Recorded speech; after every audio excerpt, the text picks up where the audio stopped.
আল্লাহ পাক রব্বুল আলামিন বলেন, মসজিদুল হারামি ইলাল মসজিদিল আকসাল্লাযী বারাকনা হাওলাহু। এই মসজিদে আকসার মধ্যে সমস্ত নবী রাসূলগণ এসেছিলেন। এখানে বরকতপূর্ণ জায়গা, বরকতময় জায়গা।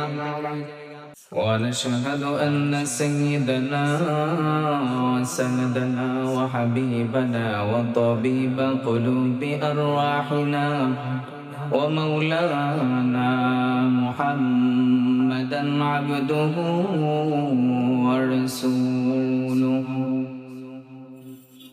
أرسله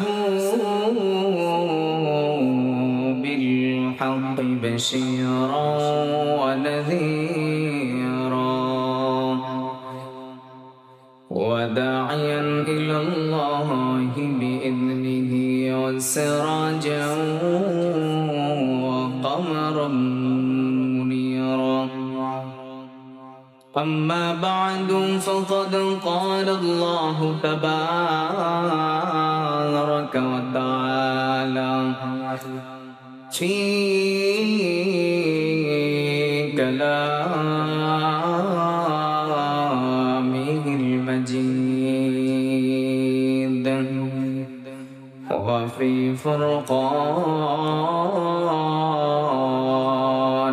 الحميد.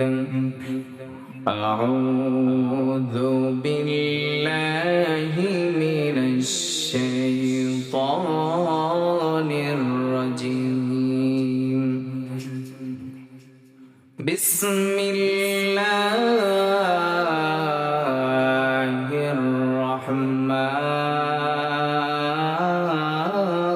الرحمن الرحيم.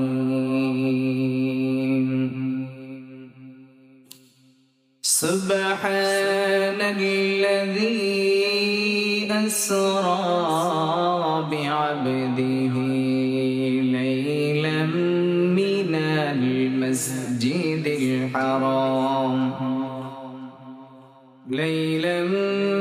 المسجد الحرام إلى المسجد الأقصى الذي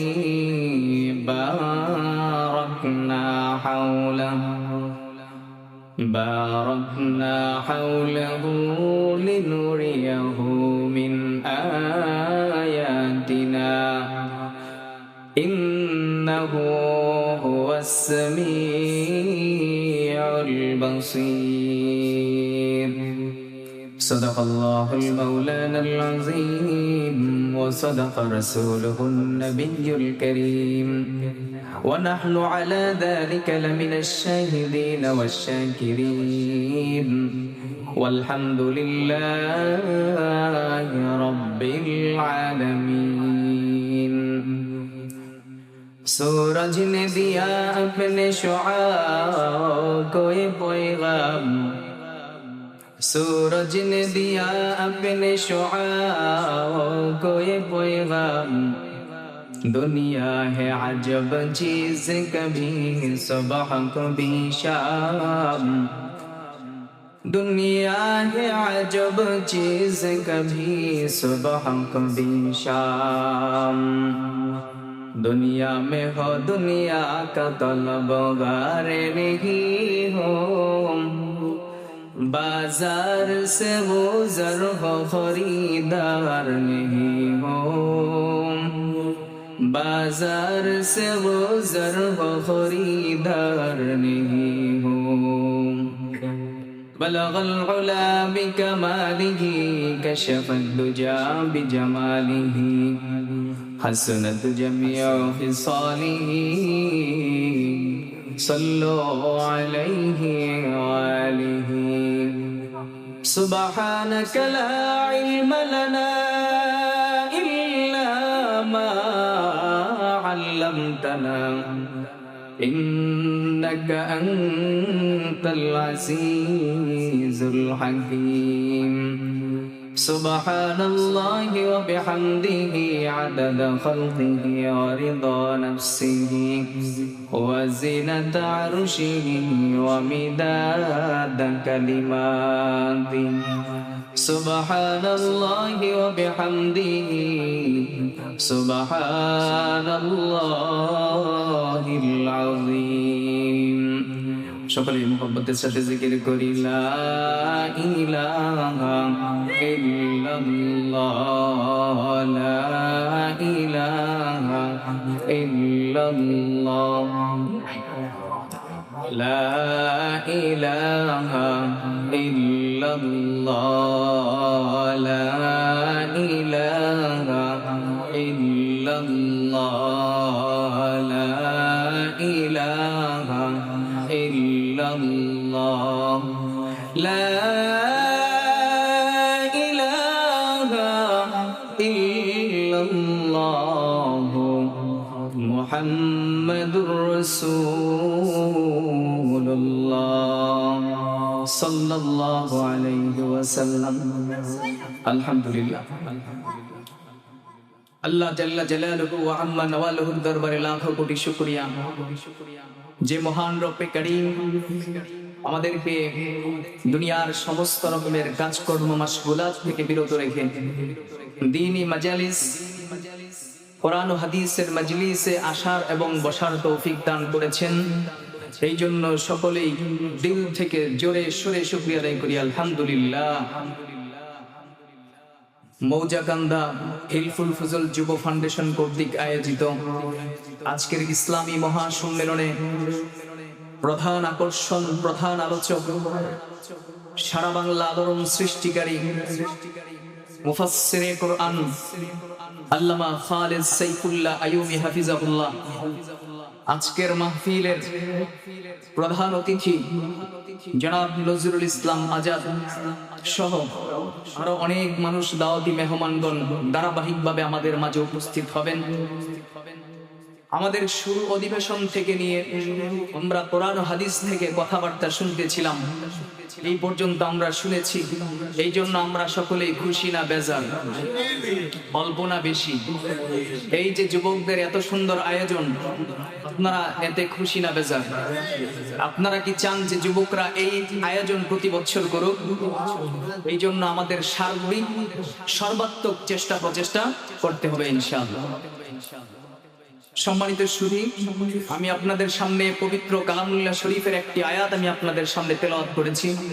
আল্লাহ জাল্লা জালালুহু ওয়া আম্মা নওয়ালুহু চাহেতো এই সংক্ষিপ্ত সময় কোরআনের আয়াতকে সামনে রেখে কিঞ্চিত পরিমাণ আলোচনা করব ইনশাআল্লাহ। আল্লাহ সুবহানাহু ওয়া তাআলা এই আয়াত কেন অবতীর্ণ করলেন, এই আয়াতের কিছু ধারাবাহিক সূচনা আমরা শুনে নেই। রাসূলুল্লাহ সাল্লাল্লাহু আলাইহি ওয়াসাল্লামের সব থেকে কাছের মানুষ হযরত খাদিজাতুল কুবরা রাদিয়াল্লাহু তাআলা আনহা ছিলেন। হযরত খাদিজা রাদিয়াল্লাহু তাআলা আনহা এবং রাসূলুল্লাহ সাল্লাল্লাহু আলাইহি ওয়াসাল্লামকে সবথেকে ভালোবাসতেন, মহব্বত করতেন। যেই ব্যক্তিটি আবু তালেব, রাসূলুল্লাহ সাল্লাল্লাহু আলাইহি ওয়াসাল্লামের খুব নিকটের চাচা, তারা দুইজনই একই বছর দুনিয়ার জমিন থেকে ইন্তেকাল করেন। আবার এই একই বছর রাসূলুল্লাহ সাল্লাল্লাহু আলাইহি ওয়াসাল্লাম তায়েফে হিজরত করেন। আর এই তায়েফবাসীরা রাসূলুল্লাহ সাল্লাল্লাহু আলাইহি ওয়াসাল্লামকে অনেক কষ্ট দেন, অনেক নির্যাতন করেন। রাসূলুল্লাহ সাল্লাল্লাহু আলাইহি ওয়াসাল্লাম এই ভারাক্রান্ত মন নিয়ে যখন রাসূলুল্লাহ সাল্লাল্লাহু আলাইহি ওয়াসাল্লাম, সেই বছরকে বলা হয় ইয়াউমুল গাম, অর্থাৎ শোকের বছর। এই শোকের বছরে রাসূলুল্লাহ সাল্লাল্লাহু আলাইহি ওয়াসাল্লাম খুব চিন্তিত, পেরেশানিতে ছিলেন। তখনই আল্লাহ পাক রব্বুল আলামিন এই আয়াত অবতীর্ণ করেন এবং মেরাজের সুসংবাদ দেন। সুবহানাল্লাহ। আল্লাহ পাক রব্বুল আলামিন বলেন, সুবহানাল্লাযী আসরা বিআবদিহি লাইলাম মিনাল মাসজিদিল হারাম إلى المسجد الأقصى الذي باركنا حوله لنريه من آياتنا إنه هو السميع البصير। আল্লাহ পাক রব্বুল আলামিন বলেন, পবিত্র সেই সত্তা যিনি আসমান এবং জমিন সবকিছু সৃষ্টি করেছেন। সুবহানাল্লাযী আসরা বিআবদিহি লাইলাম মিনাল মাসজিদিল হারাম। যিনি আসমান জমিন সৃষ্টি করেছেন, যিনি তার বান্দা মুহাম্মদুর রাসূলুল্লাহ সাল্লাল্লাহু আলাইহি ওয়াসাল্লামকে মসজিদে হারাম থেকে মসজিদুল আকসা পর্যন্ত রাত্রিকালে ভ্রমণ করিয়েছেন। এই ভ্রমণকে বলা হয় ইতিহাসবিদদের ভাষায় ইসরা, কোরআনের ভাষায় এই ভ্রমণকে ইসরা বলা হয়। কি বলা হয়? ইসরা। সুবহানাল্লাযী আসরা বিআবদিহি লাইলাম মিনাল মাসজিদিল হারাম ইলাল মাসজিদিল আকসা আল্লাযী বারাকনা হাওলাহু লিনুরিয়াহু মিন আয়াতিনা ইন্নাহু হুয়াস সামিউল বাসীর। সেই রাত্রিবেলা মুহাম্মদুর রাসূলুল্লাহ সাল্লাল্লাহু আলাইহি ওয়াসাল্লামকে হযরত জিবরাইল আমিন আলাইহিস সালাতু ওয়াস সালামের মাধ্যমে প্রথমে জমজম কূপ থেকে জমজম কূপের পানি নিয়ে রাসূলুল্লাহ সাল্লাল্লাহু আলাইহি ওয়াসাল্লামের বক্ষ বিতরণ করলেন। বক্ষকে পরিষ্কার পরিচ্ছন্ন করলেন, হিকমত এবং জ্ঞান দ্বারা পূর্ণ করলেন। কে করেছেন? হযরত জিবরাইল আমিন আলাইহিস সালাতু ওয়াস সালাম, আল্লাহ পাক রব্বুল আলামিনের আদেশে। এরপরে হযরত জিবরাইল আমিন আলাইহিস সালাতু ওয়াস সালাম রাসূলুল্লাহ সাল্লাল্লাহু আলাইহি ওয়াসাল্লামকে মসজিদুল হারাম থেকে মসজিদুল আকসা পর্যন্ত ভ্রমণ করিয়েছেন রাত্রিবেলা। এই যে মসজিদে হারাম থেকে মসজিদে আকসা পর্যন্ত যেই ভ্রমণটা করিয়েছিলেন, সেই ভ্রমণটাকে বলা হয় ইসরা। সেই ভ্রমণটাকে বলা হয় কি? ইসরা। এরপরে আল্লাহ পাক রব্বুল আলামিনের আদেশে মুহাম্মদুর রাসূলুল্লাহ সাল্লাল্লাহু আলাইহি ওয়াসাল্লাম মসজিদুল আকসার মধ্যে যখন প্রবেশ করলেন, আল্লাহ পাক রব্বুল আলামিন কুদরতের মাধ্যমে সমস্ত আম্বিয়া আলাইহিস সালাতু ওয়াস সালামকে সেখানে উপস্থিত করে দিলেন। এরপরে মুহাম্মদুর রাসূলুল্লাহ সাল্লাল্লাহু আলাইহি ওয়াসাল্লাম সমস্ত আম্বিয়া আলাইহিস সালাতু ওয়াস সালামের উপস্থিতিতে 2 রাকাত নামাজের ইমামতি করলেন। বলেন সুবহানাল্লাহ। এখান থেকে বলা হয় সাইয়্যিদুল মুরসালিন খাতামুন নবিয়্যিন, সমস্ত আম্বিয়া আলাইহিস সালাতু ওয়াস সালামের সরদার যিনি ছিলেন তিনি হচ্ছেন কে? মুহাম্মদুর রাসূলুল্লাহ সাল্লাল্লাহু আলাইহি ওয়াসাল্লাম। সেখান থেকেই সমস্ত আম্বিয়া আলাইহিস সালাতু ওয়াস সালামের ইমামতির মাধ্যমে সমস্ত নবীদের নেতা হিসাবে ভূষিত হন কে? মুহাম্মদুর রাসূলুল্লাহ সাল্লাল্লাহু আলাইহি ওয়াসাল্লাম। সেখানে সমস্ত নবীদের ইমামতি করেছিলেন কে? মুহাম্মদুর রাসূলুল্লাহ সাল্লাল্লাহু আলাইহি ওয়াসাল্লাম। এরপরে সেখান থেকে সূচনা হয়েছে। আল্লাহ পাক রব্বুল আলামিন বলেন মসজিদুল হারামি ইলাল মাসজিদিল আকসা আল্লাযী বারাকনা হাওলাহু। এই মসজিদে আকসার মধ্যে সমস্ত নবী রাসূলগণ এসেছিলেন। এখানে বরকতপূর্ণ জায়গা, বরকতময় জায়গা। হযরত আদম নবী আলাইহিস সালাতু ওয়াস সালাম থেকে নিয়ে আমাদের নবী হযরত মুহাম্মদুর রাসূলুল্লাহ সাল্লাল্লাহু আলাইহি ওয়াসাল্লাম পর্যন্ত যত নবী রাসূলগণ এখানে এসেছিলেন, সমস্ত নবী রাসূলগণ এই মসজিদে আকসার মধ্যে এসেছিলেন। ইসলামের প্রথম যে কিবলা ছিল সেটা হচ্ছে মসজিদুল আকসা। ইসলামের প্রাথমিক যুগে মুহাম্মদুর রাসূলুল্লাহ সাল্লাল্লাহু আলাইহি ওয়াসাল্লাম মসজিদে আকসার দিকে ফিরে ইবাদত বندگی করতেন। আর মনে মনে দিলের মধ্যে তামান্না ছিল, আল্লাহ পাক রব্বুল আলামিন যদি মসজিদুল হারামকে আমাদের কিবলা হিসেবে মনোনীত করতেন, তাহলে আমার অন্তরে প্রশান্তি আসতো, আমাদের অন্তরে ভালো লাগতো। তখন রাসূলুল্লাহ সাল্লাল্লাহু আলাইহি ওয়াসাল্লামের এই অন্তরের তামান্না অনুযায়ী আল্লাহ পাক রব্বুল আলামিন মসজিদে হারামকে মুসলমানদের জন্য কিবলা হিসেবে মনোনীত করে দিলেন। এরপরে মুহাম্মাদুর রাসূলুল্লাহ সাল্লাল্লাহু আলাইহি ওয়াসাল্লাম বুরাকের যুগে হযরত জিবরাইল আমিন আলাইহিস সালাতু ওয়াস সালামের মাধ্যমে আকাশের দিকে গমন করতেছিলেন, অবতরণ করতেছিলেন।